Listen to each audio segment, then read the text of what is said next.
नमस्कार आप सभी को। कैसे हैं सब आप?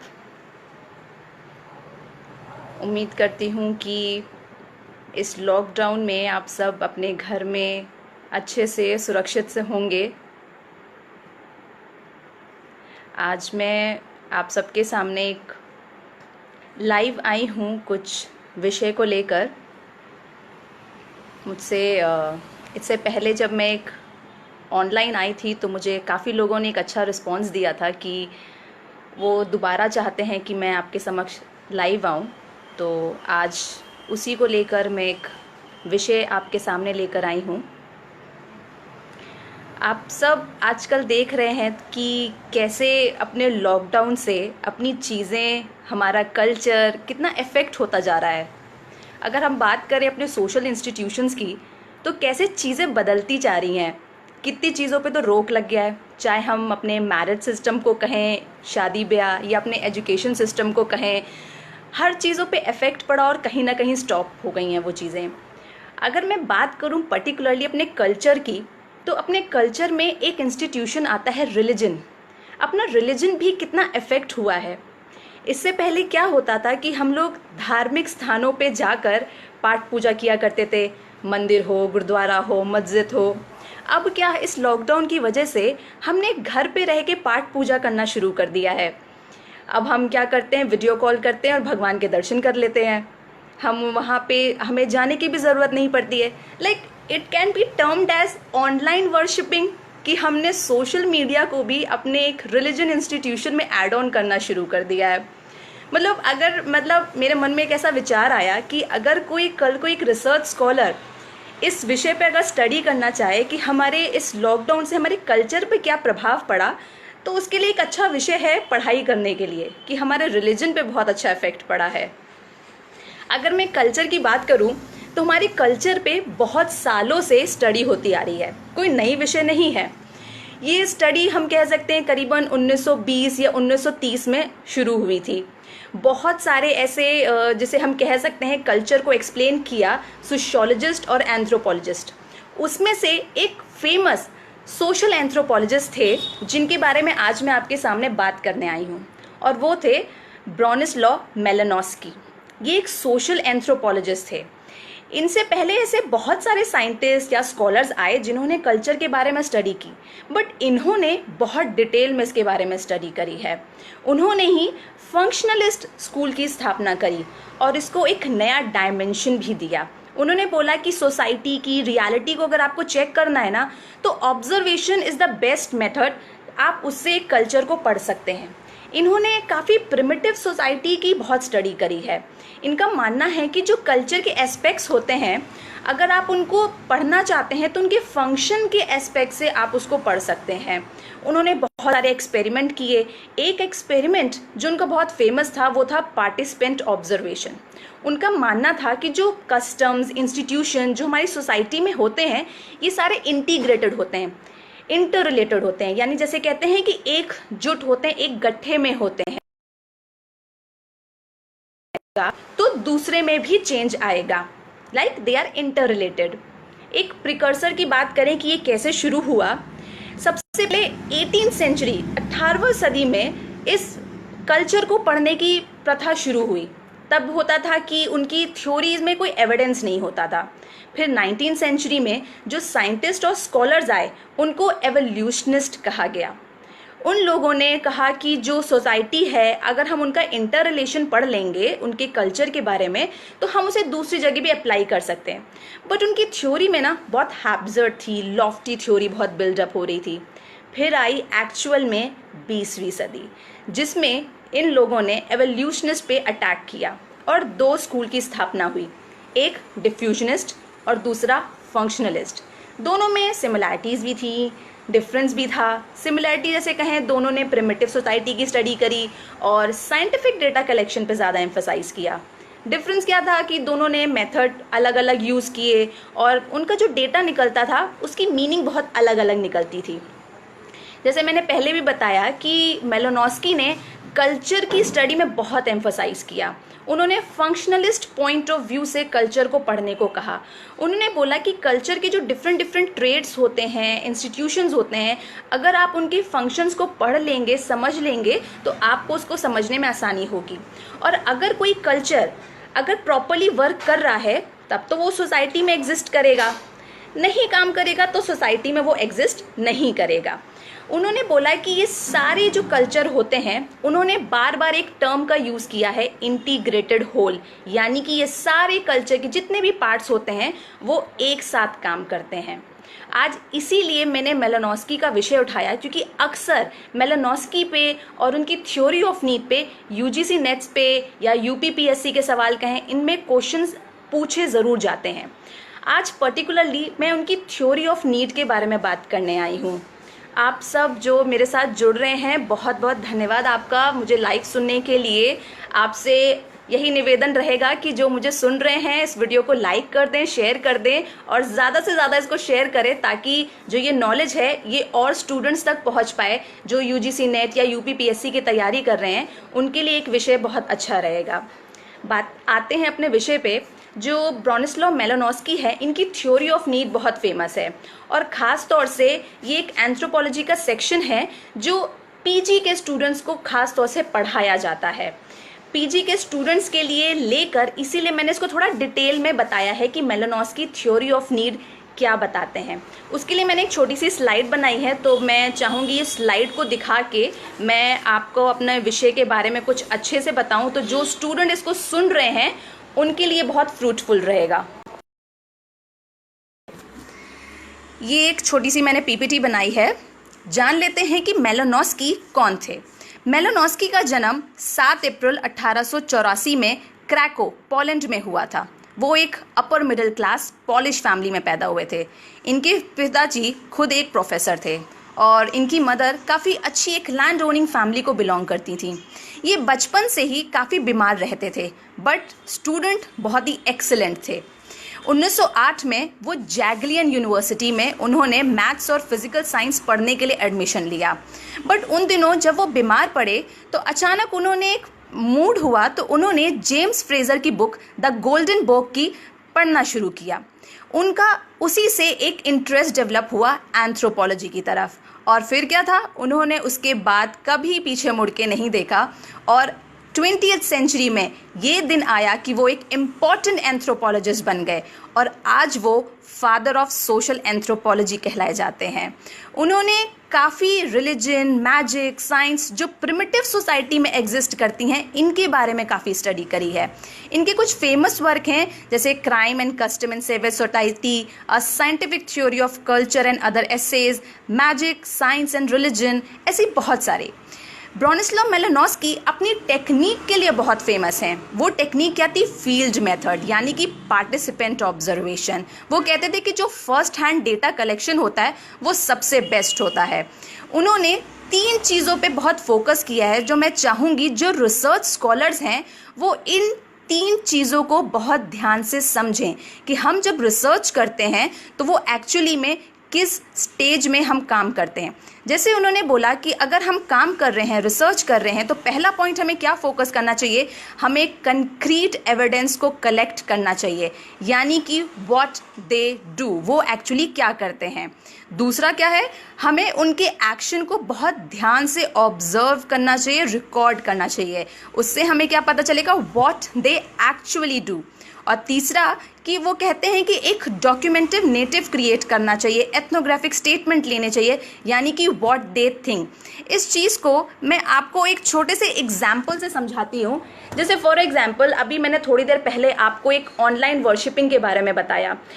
जैसे अगर रिसर्चर किसी से जानना चाह रहा है कि हमारे इस ऑनलाइन वर्शिपिंग से क्या हो रहा है, तो मैंने रिसर्च किया, मैंने 2-4 लोगों से कांटेक्ट किया जो ऑनलाइन वर्शिपिंग करते हैं। मैंने उनसे पूछा कि आप इस ऑनलाइन वर्शिपिंग में कैसे करते हैं, क्या करते हैं। तो उन्होंने मुझे जर्नलिक जवाब दिया कि हम सोशल मीडिया पे जाते हैं, सबको एक साथ ग्रुप में बुलाते हैं, ऑनलाइन आते हैं, पंडित जी को फ़ोन करते हैं, वो ऑनलाइन वो उधर से आते हैं और हमें भगवान के दर्शन करा देते हैं।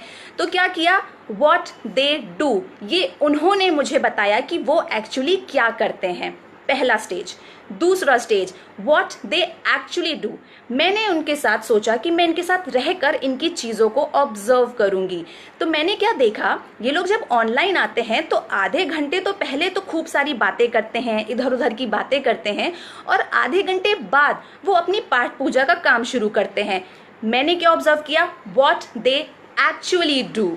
फिर आता है तीसरा स्टेज, व्हाट दे थिंक। तो जब मैंने उनसे पूछा कि आप ऐसा क्यों करते हैं कि आप आधा घंटा आप बातें करते हैं और आधे घंटे आप पाठ पूजा करते हैं, ऐसा क्यों, तो उन्होंने मुझे बताया कि एक्चुअली हम जब इस लॉकडाउन में एक दूसरे से मिल नहीं पा रहे हैं, फिजिकल डिस्टेंस क्रिएट हो गया है, तो इसकी वजह से हम एक दूसरे को पहले आधे घंटे एक दूसरे का हालचाल पूछते हैं, जानकारी लेते हैं कि आपको कोई दुख तो नहीं है, आपको कोई समस्या तो नहीं है, आपका जीवन कैसे अच्छे से चल रहा है कि नहीं चल रहा है। तो उसमें वो जब एक दूसरे का दुख जान लेते हैं तो उस आधे घंटे की पूजा में वो एक दूसरे की लिए कामना करते हैं कि अगर किसी को कष्ट है तो उनका वो कष्ट दूर हो जाए। तो what they are doing और what they are we are getting what they think, ये हमें पता चला उनके स्टेटमेंट से कि उनका ये रीज़न जो एक घंटे की पूजा में जो आधा घंटा बाइफर्केशन था वो क्यों था। तो ये एक तरीका है जो ब्रानिस्लाव मेलिनोव्स्की ने भी काफ़ी फोकस किया है इन 3 पॉइंट्स को लेकर। आते हैं वापस पीपीटी की तरफ। जैसे उन्होंने बोला है कि अगर हमें किसी कल्चर की स्टडी करनी है तो कल्चर का काम क्या होता है, वो ह्यूमन नीड को सेटिस्फाई करता है। यानी कि अगर हमारा जो कल्चर बना है वो ऐसे ही नहीं बना है, क्योंकि एक ह्यूमन बीइंग एक बायोलॉजिकल सोशल बीइंग के साथ साथ उसके कुछ साइकोलॉजिकल नीड्स भी होते हैं। इसलिए ये कल्चर को क्रिएट किया गया ताकि हमारे जो नीड्स हैं वो फुलफिल हो सकें। तो उन्होंने बोला कि जो ट्रेड्स होते हैं कल्चर के, इसीलिए ये आपस में जुड़े होते हैं और इंटर रिलेटेड होते हैं। जैसे फॉर एग्जांपल अगर कोई इंसान है, अगर उसे मनी यानी इकोनॉमिक नीड की ज़रूरत है, इकोनॉमिक इंस्टीट्यूशन अगर वो यूज़ कर रहा है, तो उसे फैमिली की भी ज़रूरत होगी, रिलीजन की भी ज़रूरत होगी। ऐसा नहीं है कि वो फैमिली या रिलीजन के बिना सर्वाइव कर सकता है। तो इसलिए उन्होंने बोला कि ये सारी चीज़ें इंटर रिलेटेड होती हैं। आते हैं अपने मेन कंटेक्स्ट पे, थ्योरी ऑफ नीड, जिसके लिए ये वीडियो बनाया गया है। थ्योरी ऑफ नीड मेलिनोव्स्की की बुक है, काफ़ी famous, scientific theory of culture and other essays. इस बुक में इस थ्योरी ऑफ नीड के बारे में उन्होंने मेंशन किया। उन्होंने बताया कि ये नीड ग्रुप और ऑर्गेनिज्म की सर्वाइवल के लिए बहुत ज़रूरी होता है। इसको 3 पार्ट्स में उन्होंने बांटा, प्राइमरी यानी कि बेसिक और बायोलॉजिकल नीड, दूसरा इंस्ट्रूमेंटल और डिराइव्ड नीड, और तीसरा इंटीग्रेटिव नीड। इसको एक सिंपल सी डेफिनेशन में जान लेते हैं कि 3 नीड्स क्या कहते हैं।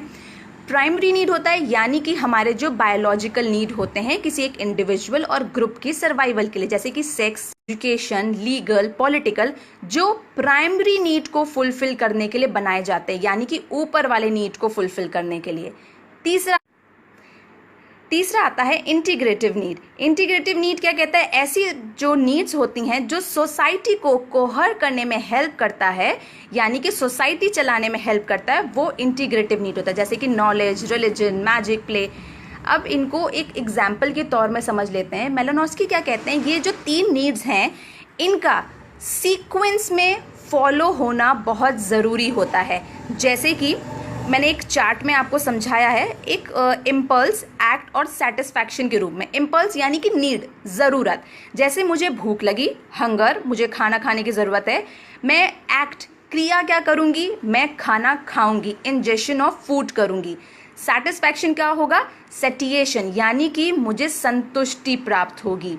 ऐसे ही फटीग, यानी कि अगर मैं थक जाऊंगी तो मैं क्या करूंगी, मैं रेस्ट करूंगी, आराम करूंगी। उससे क्या हो गया, हमारे मसल रीस्टोर हो जाएंगे, मुझे आराम मिल जाएगा।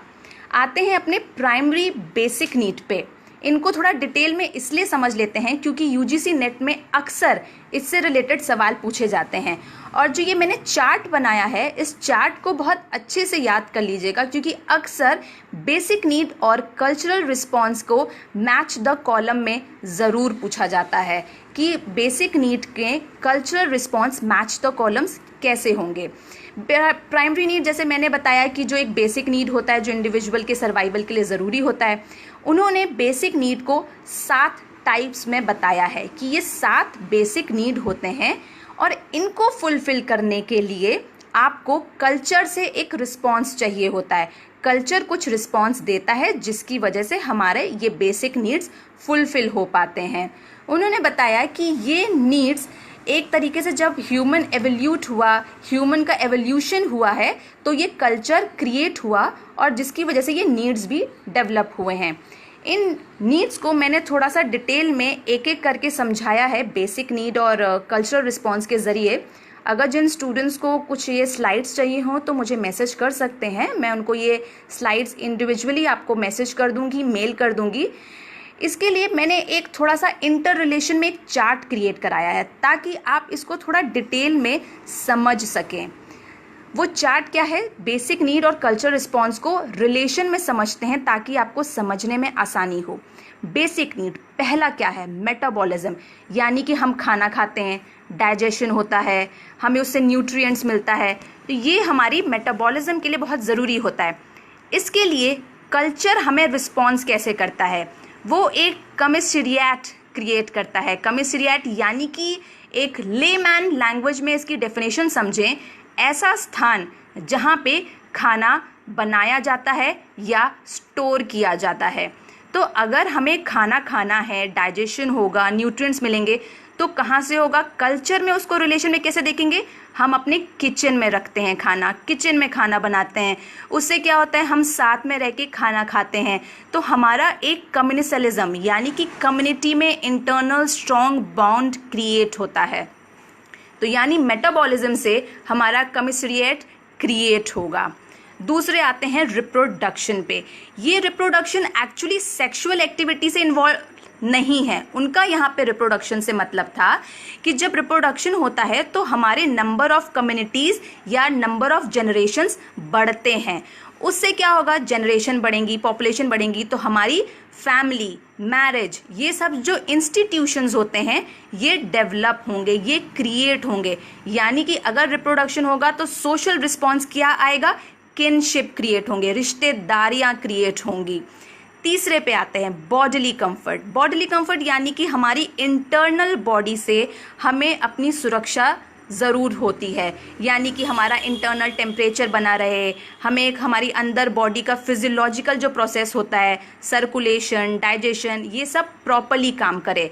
उसके लिए हमें क्या ज़रूरत होगी कल्चर की तरफ से, कि हमें एक शेल्टर प्रोवाइड हो, सुरक्षा प्रोवाइड हो। कैसे, वो हमें कहाँ से मिलेगी, या तो हम अपना स्वेटर पहनते हैं अगर ठंड लगती है, गर्मी के लिए हम हल्के कपड़े पहनते हैं, यानी हमें कपड़ों की ज़रूरत होगी, और बाहर की धूप से बचने के लिए हम घर क्रिएट करते हैं, एक शेल्टर क्रिएट करते हैं। तो ये कल्चर रिस्पॉन्स हो गया बॉडीली कंफर्ट का। तीसरा मूवमेंट। मूवमेंट कहते हैं कि ह्यूमन बॉडी को चलाने के लिए उसमें कुछ ना कुछ एक्टिविटी करते रहना ज़रूरी है। क्यों, क्योंकि कहते हैं ना कि अगर आलस बहुत ख़राब चीज़ होती है, इंसान जो कार्य करता रहता है वो बहुत तंदुरुस्त रहता है। तो मूवमेंट की ज़रूरत है, सिर्फ बाहर से नहीं, हमारे इंटरनल ऑर्गन्स को भी।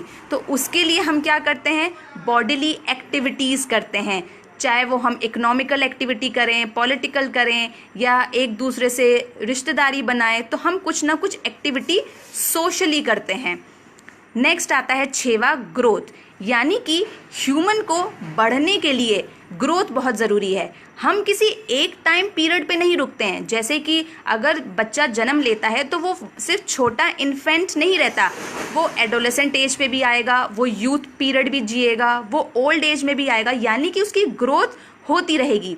उस ग्रोथ के साथ उसको ट्रेनिंग की ज़रूरत पड़ती है, यानी कि हम चीज़ों को सीखते हैं, हम स्किल्ड होते हैं, लैंग्वेज सीखते हैं, सिंबॉलिक डिवाइसेस सीखते हैं, अपने कल्चर को सीखते हैं, तो हमें ट्रेनिंग पीरियड की ज़रूरत होती है। लास्ट आता है हेल्थ, यानी कि अपने आपकी हेल्थ को भी आपको मेंटेन करके बहुत ज़रूरी होता है, मेंटेन करके चलना। उसके लिए क्या करते हैं, हाइजीन का ध्यान रखते हैं। जैसे आजकल भी कहा जा रहा है ना कि कोरोना वायरस का इतना इम्पैक्ट है, तो कहते हैं ना कि अपने हेल्थ को मेंटेन करने के लिए आपको हाइजीन रखना है, साफ़ सफाई रखनी है। वैसे ही यहाँ पे हेल्थ को हाइजीन से लिंक्ड किया गया है। आते हैं नेक्स्ट डिराइव नीड पे। डिराइव नीड जैसे मैंने बताया था दूसरा नीड है जो हेल्प करता है उन ऊपर जो मैंने आपको 7 नीड्स बताए हैं उनको फुलफिल करने के लिए। ये नीड्स 4 टाइप्स के होते हैं। पहला कल्चरल अपरेटस, दूसरा ह्यूमन बिहेवियर, तीसरा ह्यूमन मटेरियल और चौथा अथॉरिटी। कल्चरल अपरेटस क्या कहता है कि जो गुड्स, जो सामान का प्रोडक्शन होता है, उसमें हमें कल्चर रिस्पॉन्स कैसे मिलेगा।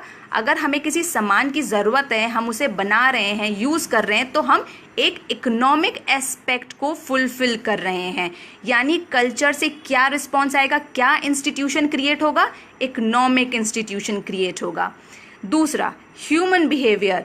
ह्यूमन बिहेवियर क्या करता है, यानी कि हमें जब हम एक टाइम पीरियड में ग्रो कर रहे होते हैं तो हम कुछ टेक्निकल चीज़ें सीखते हैं, लीगल मॉरल वैल्यू सीखते हैं, और हमें एक चीज़ें सिखाई जाती हैं कि आपको ये करना है, ये नहीं करना है। जब कोई बच्चा छोटा होता है तो उसकी माँ उसे चीज़ें सिखाती है कि ये चीज़ें अच्छी हैं, ये चीज़ें नहीं हैं। जैसे कहते हैं ना कि कभी कभी जब हम लोग छोटे थे तो अपनी माँ की आंखों से रिएक्शन पढ़ते थे कि कहीं किसी मेहमान के घर जा रहे हैं तो अगर वो हमें बिस्किट ऑफर करते थे तो हम सबसे पहले ना अपनी मम्मी की तरफ देखते थे। तो जब वो आंखों से रिएक्शन देती थी ना कि हाँ लेना है, तो हम लेते थे, और अगर वो मना कर देती थी कि नहीं लेना है तो हम नहीं लेते थे। चाहे मेहमान जो आए हैं या हम जिनके घर गए वो हमें जितना कह लें, हम नहीं लेते थे। तो यानी एक मेरे बिहेवियर पे एक मेरी माँ का कंट्रोल रहता था। तो वही ह्यूमन बिहेवियर का आपके एक सोशल इंस्टीट्यूशन क्या क्रिएट होगा, सोशल कंट्रोल क्रिएट होगा। फिर आता है तीसरा ह्यूमन मटेरियल। ह्यूमन मटेरियल यानी कि हम अगर ग्रो कर रहे हैं तो कुछ इंस्टीट्यूशंस हमारे सामने आते हैं, हम उन्हें सीखने की कोशिश करते हैं। सीखेंगे, नॉलेज से सीखेंगे, तो वो नॉलेज कहाँ से इंस्टीट्यूशन डेवलप होगा, एजुकेशन इंस्टीट्यूशन डेवलप होगा। चौथा अथॉरिटी। अथॉरिटी यानी कि ऐसी कोई एक पावर होगी जो हमें कंट्रोल करेगी। जैसे हमारे इंडिया में अपना एक कॉन्स्टिट्यूशन है, वो हमें बताता है कि आपको ये ऑर्डर फॉलो करना है, ये ऑर्डर आपको फॉलो नहीं करना है।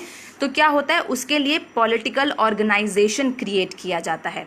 ये हो गया डिराइव नीड। उन्होंने क्या बोला है कि ये derive need in basic needs को फुलफिल करने में मदद करते हैं। जैसे अब आप देखो, इसको कोरिलेट करने की कोशिश करो, economic, social control, education, political organization, ये सारी चीज़ अगर हमारी सोसाइटी में एग्जिस्ट करेंगी तो ये ऊपर वाली नीड को फुलफिल करने में हेल्प करेंगी। जैसे कि अगर हमें एजुकेशन है तो एजुकेशन अटेन होगी तो आगे लोग कमाते हैं, इकोनॉमिकल एस्पेक्ट फुलफिल होगा, तो उसके बाद इंसान शादी करता है, मैरिज करता है, फैमिली क्रिएट होती है, पैसा आएगा तो वो अपने लिए घर बनाएगा, कपड़े खरीदेगा। यानी कि ये need, derive need, basic need को फुलफिल करने में हेल्प करती है। आते हैं तीसरे नीड पे। तीसरा नीड यानी कि इंटीग्रेटिव नीड। इंटीग्रेटिव नीड में वो सारी चीज़ें आती हैं जैसे कि tradition, values, religion, mythology, language, symbolism language, ये सारी चीज़ें ह्यूमन कल्चर को चलाने के लिए ज़रूरी होती हैं। ये आती हैं इंटीग्रेटिव नीड पे। जैसे मेलानोस्की ने एक एग्जाम्पल से इसको इंटर रिलेट किया है। एक जुकरमैन साइंटिस्ट थे, उन्होंने बबून्स के ग्रुप कल्चर को स्टडी किया था। बबून्स में जैसे क्या होता है कि वो लोग अगर गुस्सा होते हैं तो अपने छाती को पीटते हैं, और अगर उन्हें और कोई एक्टिविटी करनी होती है तो क्या करते हैं, अपने ग्रुप में अगर प्यार दिखाना होता है तो वो एक साथ ग्रुप में रहते हैं और एक साथ घूमते हैं। तो ऐसे उनके कुछ बिहेवियर होते हैं, वो आके हमें ये नहीं बताते हैं कि हमारा मतलब इसका ये है। हमने उसको ऑब्जर्व किया, उनके सिंबल्स, उनके एक्शन से हमने ऑब्जर्व किया कि वो ये कहना चाहते हैं। उसी को रिलेट करते हुए मेलानोस्की ने क्या कहा है कि ह्यूमन बिहेवियर को भी कभी कभी हम वैल्यूज से डिटरमाइन करते हैं। जैसे कि वो क्या कर रहे हैं, क्या नहीं कर रहे हैं, इससे उनके सिंबल्स ऑफ सिस्टम के बारे में पता चलता है। और वो कहते हैं कि ये जो रूल्स रेगुलेशंस होते हैं, ये एक ट्रेडिशन से दूसरे ट्रेडिशन में, एक जनरेशन से दूसरे जनरेशन में पास ऑन होते चले जाते हैं, वर्बल इंस्ट्रक्शन या लिंग्विस्टिक टेक्स्ट के द्वारा, और फिर उसके बाद वो एक कल्चर का पार्ट बन जाता है। जैसे मैं एक छोटा सा एग्जाम्पल दूं कि स्टार्टिंग में कल्चर की बात होती थी, तो आज के टाइम पीरियड में जैसे हम देखें कि हिंदूज़ अलग अलग कैटेगरीज़ में डिवाइडेड हैं। पंडित हैं, क्षत्रिय हैं, वैश्य हैं, ऐसे करके डिवाइडेड हैं। हिंदू कल्चर में क्या होता है कि वो नॉनवेज, जो पंडित होते हैं वो नॉनवेज नहीं खाते हैं, वो अवॉइड करते हैं इन चीज़ों को खाने के लिए, और क्षत्रिय इसे खाते हैं। उनका पहले क्या रीज़न होता था कि जो पंडित होते थे वो पाठ पूजा किया करते थे, तो उनका मानना था कि अगर वो नॉनवेज खाएंगे तो जो वो उसकी वाणी जो वो बोलेंगे तो उसमें कहीं अशुद्धि ना आ जाए, इस वजह से वो नॉनवेज को अवॉइड करते थे। और क्षत्रिय नॉनवेज इसलिए खाते थे क्योंकि उनको युद्ध में जाना होता था, तो उनको प्रोटीन सोर्स मिलना होता था। ये जो ट्रेडिशन था ये पहले ओरली एक दूसरे को जनरेशन में बताया गया कि आप ऐसा करिए, आप ऐसा खाइए, और धीरे धीरे आज क्या हुआ वो उनके कल्चर का पार्ट बन गया है। अगर हम किसी क्षत्रिय को सोचते हैं तो हम सोचते हैं कि हाँ ये नॉनवेज खाते होंगे, भले अब उनकी मर्जी अलग हो, वो खाएं ना खाएं, बट अगर हम हिंदू के अगर पंडितों को सोचते तो हम सोचते हैं कि ये नॉनवेज नहीं खाते होंगे। बट अब टाइम पीरियड के हिसाब से काफ़ी कुछ कल्चर में भी चेंज आया है। उनके अब वो सारे पंडित पाठ पूजा नहीं करते कि मंदिर में जाके या कुछ ऐसा रिलीजियस वो काम करते हों, अब वो अलग अलग क्षेत्र में भी पाए जाते हैं। तो जैसे जैसे कल्चर चेंज हो रहा है ये पर्सपेक्टिव भी चेंज होता चला जाता है। तो ऐसे ही उन्होंने बताया कि जो नीड्स है ना ये कल्चर के साथ एक लिंग्विस्टिक वे में आते हैं, बोली के द्वारा आते हैं और एक कल्चर का पार्ट बन जाते हैं। तो ये कुछ चीज़ें थी जो थ्योरी ऑफ नीड में मेलानोस्की ने बहुत डिटेल में कल्चर के पॉइंट ऑफ व्यू से लेकर इसको बताया है। इसका कुछ क्रिटिसिज्म भी था। क्रिटिसिज्म जैसे बात करें कि इनका जो इन्होंने कॉन्सेप्ट यूज़ किया फील्ड वर्क के लिए, इनको नो डाउट अपॉल किया गया कि आपने बहुत अच्छा काम किया है, बट इनके जो टर्म्स थे वो बहुत अनक्रिटिकल थे, इनकन्सिस्टेंट थे, क्लियरिटी नहीं थी इनके शब्दों में। जो टर्म्स इन्होंने बेसिक नीड, डिराइव नीड ये सब यूज़ किए हैं इसमें क्लियरिटी नहीं थी। दूसरी चीज़ वो क्या कहते हैं कि जो डिराइव नीड होते हैं वो सर्वाइवल के लिए ज़रूरी होते हैं। अगर डिराइव नीड जो सेकेंड नीड था अगर वो के लिए ज़रूरी है तो एक तरीके से वो बेसिक नीड हो गया, तो इस चीज़ के लिए भी उनको अपोज किया गया।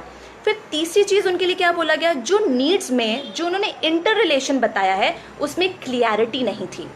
चौथी चीज़ उन्होंने क्या क्रिटिसाइज किया गया कि उन्होंने ह्यूमन टेंडेंसी को इसमें इन्वॉल्व नहीं किया। और पांचवा खास तौर से जो मेन उनका क्रिटिसिज्म था वो क्रिटिसिज्म था कि इन्होंने बार बार एक स्टेटमेंट दिया कि जो कल्चर है अगर ये सर्वाइवल आप कर रहा है तो ये ह्यूमन के नीड्स को फुलफिल कर रहा है तभी सर्वाइव कर रहा है, अदरवाइज ये सर्वाइव नहीं करेगा। तो शायद वो एक कॉन्सेप्ट कल्चरल लैग का भूल चुके थे। कल्चरल लैग क्या कहता है कि जो कल्चर है वो धीरे धीरे एवोल्यूट होता है और धीरे धीरे ही वो गायब होता है, वो एक साथ गायब नहीं हो जाता है, वो एकदम से डिसअपियर नहीं हो जाता है, उसको टाइम लगता है। बट उनके कॉन्सेप्ट के हिसाब से क्या था कि अगर वो नीड आज फुलफिल नहीं कर रहा है तो वो कल वो हट जाएगा। तो ये कुछ चीज़ें थी कि उनकी थ्योरी को क्रिटिसाइज भी किया गया था। ये एक छोटा सा वीडियो था आप सबके लिए, जो मुझे काफ़ी एक स्टूडेंट्स ने बोला था तो मैंने आपके लिए एक ये वीडियो बनाया था। अगला वीडियो मैं जो बनाऊंगी वो मेलानोस्की के फंक्शनलिज्म थ्योरी पे बनाऊंगी। काफ़ी स्टूडेंट्स ने बोला तो मैं नेक्स्ट सेक्शन उस पर कवर करूंगी। आपको अगर ये वीडियो अच्छा लगा हो तो प्लीज़ इसको लाइक करिएगा, शेयर करिएगा, और अगर आपको कोई ऐसा कंटेंट लगे सोशियोलॉजी और एंथ्रोपोलॉजी में जो आप चाहेंगे कि मैं उसको अच्छे से एक्सप्लेन कर पाऊँ तो प्लीज़ आप मुझे मैसेज कर सकते हैं। मैं कोशिश करूँगी कि आपके द्वारा दिए गए कंटेंट के ऊपर मैं एक विषय पे अच्छा सा एक वीडियो बना सकूँ। और तब तक के लिए मैं आप सबसे अपील करूँगी कि भारत प्लीज़ अपने घर में रहिए, सुरक्षित रहिए। जय हिंद।